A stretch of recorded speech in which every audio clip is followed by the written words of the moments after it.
जो Karnataka high court का फ़ैसला हिजाब के रिट पिटीशन का जो जजमेंट आया उससे हमें बहुत दुख हुआ है। और ये जो फ़ैसला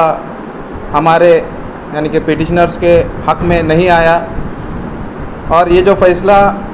उम्मत मुसलमान को और हमें काबिल कबूल नहीं है और हम इसको एक्सेप्ट एज ए मुस्लिम हम इसको एक्सेप्ट और अपहोल्ड नहीं करेंगे। रही बात अदालत के इस फ़ैसले की, अदालत में पिटिशनरों के वकीलों ने बहुत ही उम्दा आर्गुमेंट पेश किया था जिसको अपहेल्ड करने में हम समझते हैं कि अदालत इसको सही तरह से इंटरप्रेट नहीं कर पाई और इसको आप सही तरह से अपहेल्ड करके इसका जजमेंट में यूसेज उतना नहीं ली। रही बात अदालत के फैसले जजमेंट में रिलीजियस एसेंशियल पार्ट को डिस्कस करते हुए अदालत ने कुरानिक वर्सेस को कोट किया, जैसे कि हमारे मौलाना ने बताया कि बहुत सारे आयत हैं कुरान के अंदर और कौन कौन पहन सकते हैं, इन सब को डिटेल में अदालत ने इसको पेश किया। और इसको पेश करने के बाद ये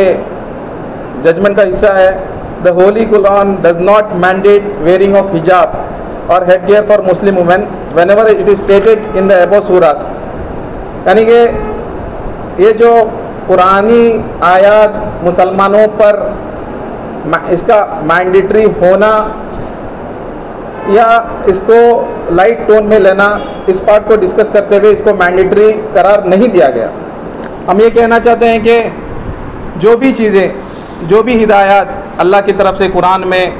मुसलमानों के लिए या उम्मत इस्लामिया के लिए और पूरी दुनिया के लिए जो हिदायत दी गई हैं मुसलमानों के लिए, वो मैंडेटरी हैं और वो सब चीज़ें एसेंशियल हैं। लेकिन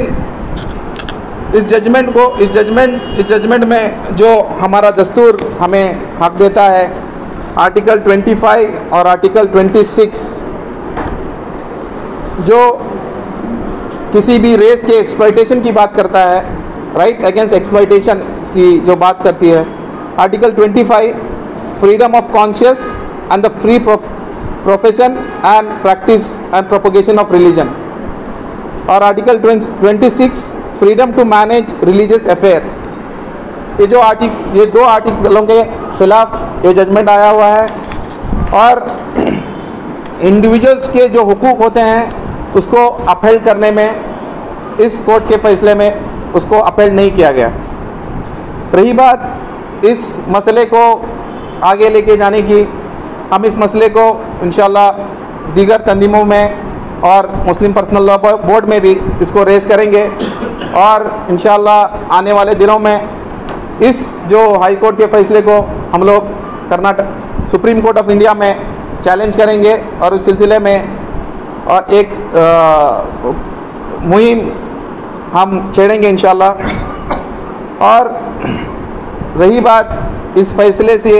बच्चों की तालीम पर और हमारी बच्चियों की तालीम पर, यह फ़ैसला बहुत बड़ा असरअंदाज होने वाला है और हिंदुस्तान के मुस्तकबिल पर भी इसका बहुत बड़ा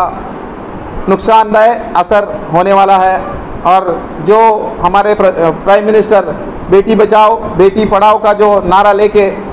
पूरे देश में या पूरे दुनिया में इसका डंका बजाते हैं, ये जो फ़ैसला है ये उसके भी ख़िलाफ़ आया हुआ है, ये हम समझते हैं। रही बात जो बच्चियां पिटिशनर्स उडुपी से या कुंदापुर से हाई कोर्ट में जो पिटिशनर्स थे, हम उनके साथ उनकी हिमायत में ठहरेंगे और उनके लिए जो भी सपोर्ट हम कर सकते हैं वो पूरा सपोर्ट भी हम लोग करेंगे। और इंशाअल्लाह कल हम अपनी एक्टिविटीज़ एक दिन के लिए बंद रखेंगे और हमारे जो उनकी हिमायत में एक दिन के लिए हमें अपनी एक्टिविटीज़ को बंद रखेंगे इंशाअल्लाह।